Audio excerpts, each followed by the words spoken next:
Hey guys, my name is Kamaye. I am a former fat kid turned fitness professional trying to survive adulthood in New York City.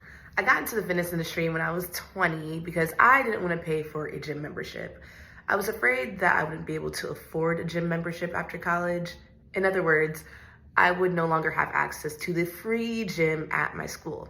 And if I didn't get to go to the gym because I couldn't afford it, then I would get fat. But if I became a fitness instructor and got paid to go to the gym, then I would get a free gym membership and all would be good in the hood because I wouldn't get fat. I know it sounds stupid, but when you struggle to lose weight throughout your childhood, this is completely logical.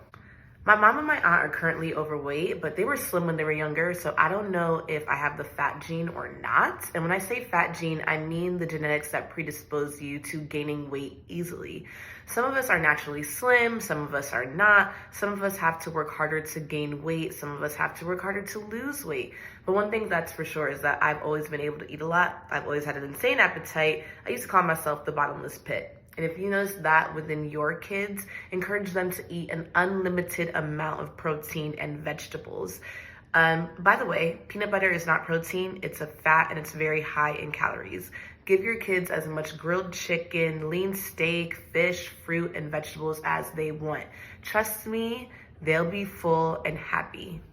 Now you may think that being this food and calorie conscious in regards to your kids could have a negative outcome, but guess what? Not being this food and calorie conscious in regards to your kids could have a negative outcome. Now, I don't have kids, but when I was one, I remember being so uncomfortable in my body. I remember when I was 12, I was looking in the mirror and I felt so disgusted by what I saw. I began to starve myself. I was eating one meal a day just to lose weight. I was miserable and sad and insecure, and I was only 12. My mom began to notice the change in my eating habits and she started cooking healthier meals. She used to make this veggie tofu stir fry that I still make till this day. It was so good. What else did she do? She enrolled me in soccer camp, and between healthier meals and running up and down a soccer field for a ball that I will never catch, like I'm not competitive like that. I'm competitive in Uno, dominoes, Connect Four. Soccer, no, like y'all can catch the ball. I don't care. But between all of that running and the healthier food, I started losing weight. So as the fat started melting off, I was gaining more confidence. I started walking with my head a little higher, letting this new bubbly personality start to bloom and come out. I went from 207 to 153 pounds between the ages of 13 and 16. And by the time I was 16, y'all couldn't tell me nothing. Like, I was cute. I started wearing my hair extensions and I felt confident and happy. And then I went to college and I gained the freshman 15, but that's a story for another video. So what can you do to help your kids lead more confident, happy lives? Well, number one, I have a list of 5. Number 1, please understand that breakfast cereal is not food. It's not a meal. Lucky Charms, Corn Pops, Captain Crunch, Cinnamon Toast Crunch, Fruit Loops, it's all sugar. Stop giving it to your kids. Replace it with a protein, a complex carb, healthy fat, fruit, vegetable. Eggs, chicken sausage, toast. Yes, bread is actually fine. And some berries. Then send them on their way. Is it more work than a box of cereal? Yes, it is. But you can prep the food the night before and they'll be good to go. Just pop it in the microwave in the morning and they'll be fine. Now, if your kid is funny about that, just don't tell them you made the food the night before and they'll be fine. Like, honestly, microwave eggs and freshly cooked eggs, they taste the same. They won't know the difference. Anyway, by the time your kid is 10, they should be making their own breakfast. Like, you have other things to do, to be quite honest. Número 2, be sure they have plenty of fruits and vegetables in their meals.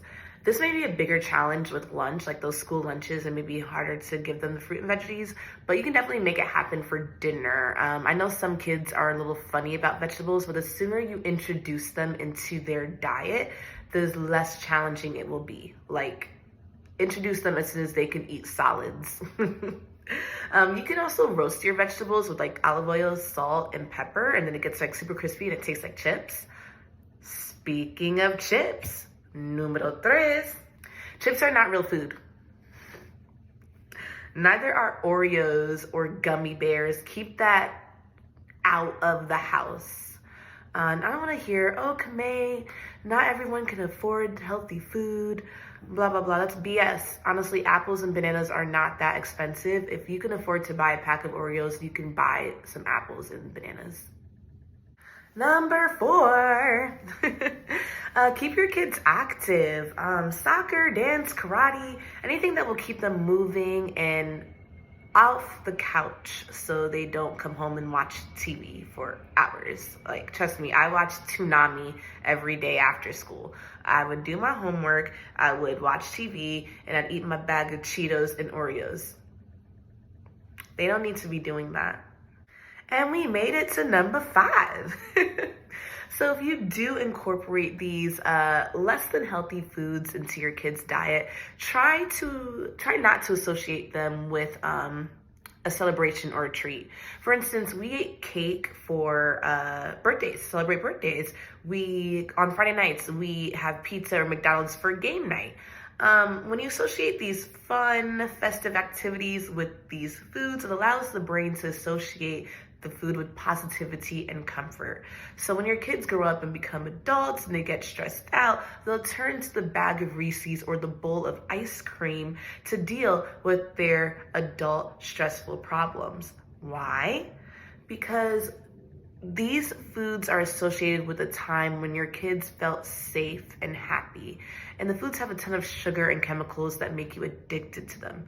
The American food industry does not have our best interests at heart. Trust. So if you're incorporating these novelty foods, downplay their significance. It's a random Tuesday night and you're getting ice cream. Why? Nothing special. It's business as usual.